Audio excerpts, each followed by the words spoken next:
Radio UC Today. Merci Alix, ça donne à réfléchir. Le cinéma comme vecteur du devoir de mémoire, c'est maintenant l'heure de la chronique cinéma de Ruben. Radio UC Today Cinéma. Bonjour Lucas, bonjour à tous. Des films comme celui-là, il y en a eu.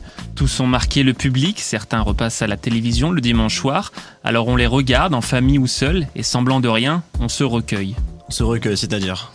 Oui, sciemment ou inconsciemment, on se recueille face au film de Jonathan Glazer, réalisateur britannique qui signe La Zone d'intérêt, œuvre tétanisée, tétanisante, nous renvoyant dans les méandres de l'histoire. Sorti en salle le 31 janvier, le film, librement inspiré du roman de Martin Amis, nous emmène au camp de concentration d'Auschwitz. Comme je vous l'ai dit, la thématique fut abordée à maintes reprises, donnant lieu à des chefs-d'œuvre cinématographiques, mais la zone d'intérêt diffère en raison du point de vue qu'a voulu mettre en exergue Jonathan Glazer.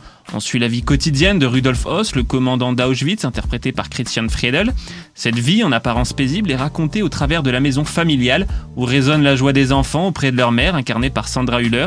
Cette maison n'a rien, pourtant, d'ordinaire. Elle est la voisine du camp. Pour parler de la Shoah, Jonathan Glazer dit ceci. Auschwitz se comprend moins au cœur du camp que de la maison d'à côté.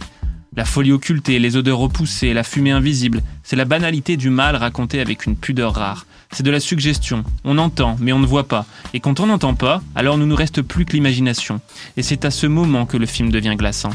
Les rêves perturbants, imagés en négatif noir et blanc d'une des enfants du commandant sont par ailleurs des plus signifiants et dérangeants, comme l'exutoire d'un refoulement. Dans ce film, ce ne sont pas tant les yeux qui priment, c'est l'ouïe. Quelques brefs hurlements, des coups de feu. L'on ne verra que très peu de déportés à l'écran. Ainsi, leur présence passe par l'écoute de leur détresse. Ce qui en fait un film saisissant est aussi le contraste plus que flagrant entre la vie et la mort. D'un côté, la maison familiale, propre, bourgeoise, à l'intérieur somme toute cossue, mais où finissent par se mêler les semblants de culpabilité des uns et des autres. À commencer par le commandant, épris de quelques soulèvements d'estomac, et puis doucement, la tragédie s'instille au sein du couple, qui ne s'entend plus. Dehors, pendant ce temps-là, le silence tue.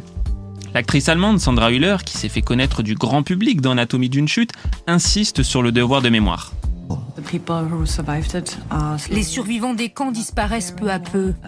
Alors je pense que certains, surtout les jeunes, ne savent parfois pas trop de quoi il s'agit. Nous devons le leur dire. C'est plus important que jamais de parler de l'histoire. À l'heure où la montée de l'antisémitisme a augmenté de 1000% en 2023, la zone d'intérêt rappelle le drame historique qui s'est joué sous les yeux du monde. Et ce monde est toujours aussi réceptif quand il s'agit d'aborder ce sombre et indicible chapitre que lui-même a écrit. Le film est nominé dans 5 catégories aux Oscars 2024. Le meilleur film, le meilleur son, le meilleur réalisateur, le meilleur scénario adapté et le meilleur film en langue étrangère. Merci Ruben, on vous encourage donc, chers auditeurs, à aller voir Zone d'intérêt de Jonathan Glazer, sorti hier dans les salles. Ruben.